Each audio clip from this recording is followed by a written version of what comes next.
Hello friend, solve education চ্যানেলে আমি স্বাগত জানাই। আজকের জেনারেল নলেজের আরেকটি মক টেস্ট নিয়ে আমি হাজির হয়েছি। এটি মক টেস্ট নাম্বার 27 নিয়ে হাজির হয়েছি।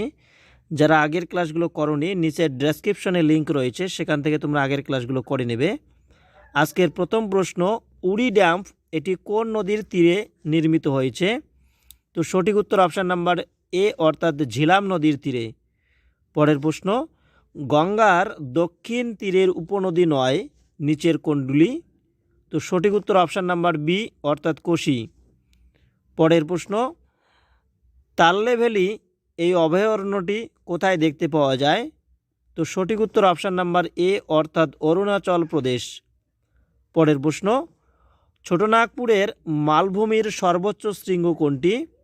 তো সঠিক উত্তর অপশান নাম্বার এ, অর্থাৎ পরেশনাথ। পরের প্রশ্ন, রূপকুণ্ডু হ্রদ এটি কোথায় অবস্থিত? সঠিক উত্তর অপশান নাম্বার এ, অর্থাৎ উত্তরাখণ্ড। পরের প্রশ্ন, অযোধ্যা কোন নদীর তীরে অবস্থিত?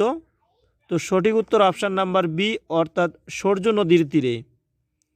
পরের প্রশ্ন, রেল স্প্রিং কারখানা আছে নিচের কোথায়? তো সঠিক উত্তর অপশান নাম্বার বি, অর্থাৎ গোয়ালিয়র। পরের প্রশ্ন, নিম্নলিখিত কোন শহরে কুম্ভ মেলা বসে না? এটি নাবাচক একটি প্রশ্ন। তো সঠিক উত্তর অপশান নাম্বার এ, অর্থাৎ বারাণসীতে।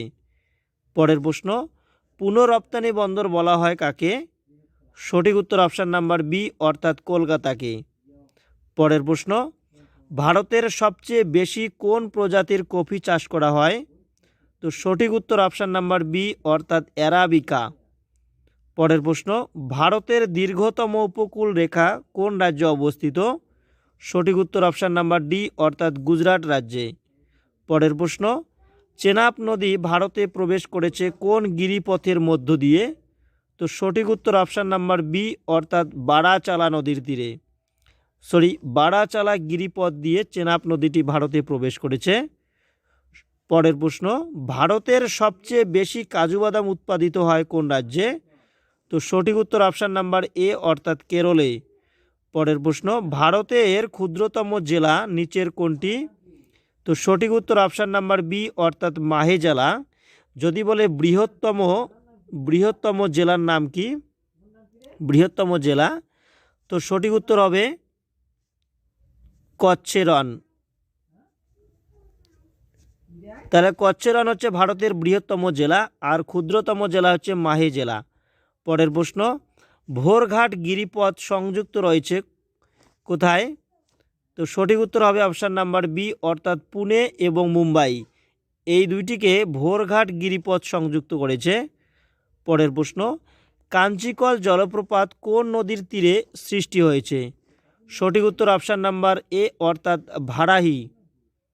পরের প্রশ্ন, পং জলবিদ্যুৎ উৎপাদন কেন্দ্র নিচের কোনটি? তো সঠিক উত্তর অপশান নাম্বার সি, অর্থাৎ হিমাচল প্রদেশ।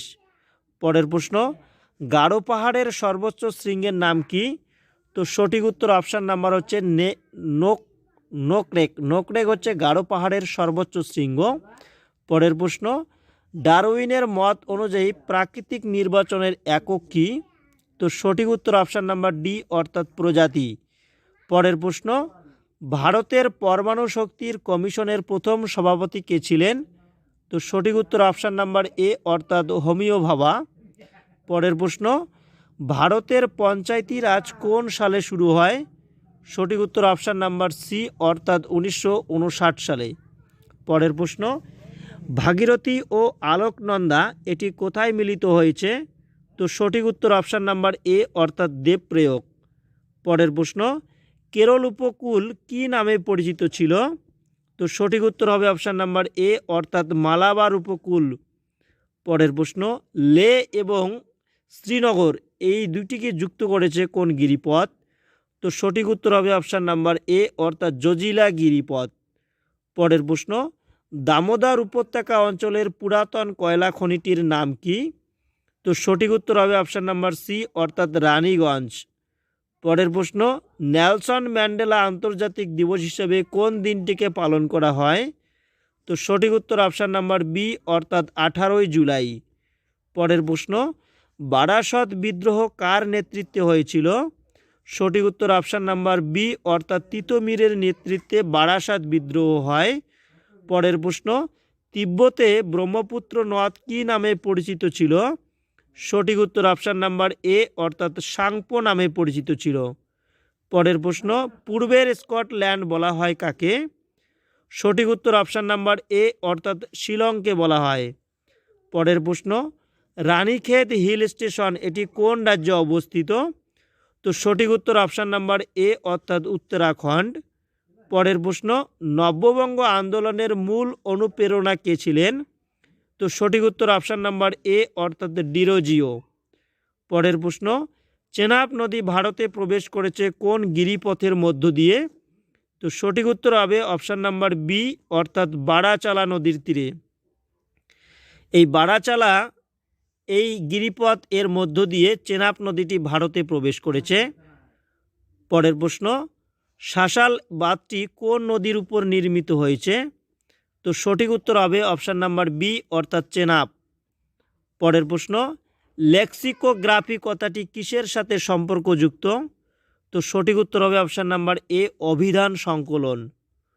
পরের প্রশ্ন, খাদ্য সংরক্ষণের জন্য কোন জিনিসটি বহু পরিমাণে ব্যবহার করা হয়? সঠিক উত্তর অপশান নাম্বার এ অর্থাৎ বেনজোইক অ্যাসিড। পরের প্রশ্ন, এশিয়ার দীর্ঘতম নদীর নাম কি? সঠিক উত্তর ইয়াংসি কিয়াং। তোমরা কমেন্ট বক্সে জানিয়ে দেবে যে ভারতের দীর্ঘতম নদীর নাম কি এবং এর দৈর্ঘ্য কত। ভারতের দীর্ঘতম নদীর নাম কি এবং এর দৈর্ঘ্য কত, তোমরা অবশ্যই কমেন্ট বক্সে জানিয়ে দেবে। পরের প্রশ্ন, উজ্জয়িনী এই শহরটি কোন নদীর তীরে অবস্থিত?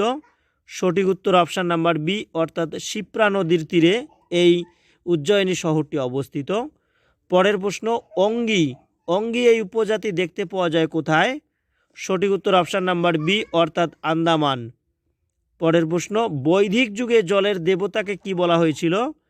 তো সঠিক উত্তর অপশান নাম্বার সি অর্থাৎ বরুণ বলা হয়। পরের প্রশ্ন, জয় হিন্দ এই স্লোগানটি কে দিয়েছিলেন?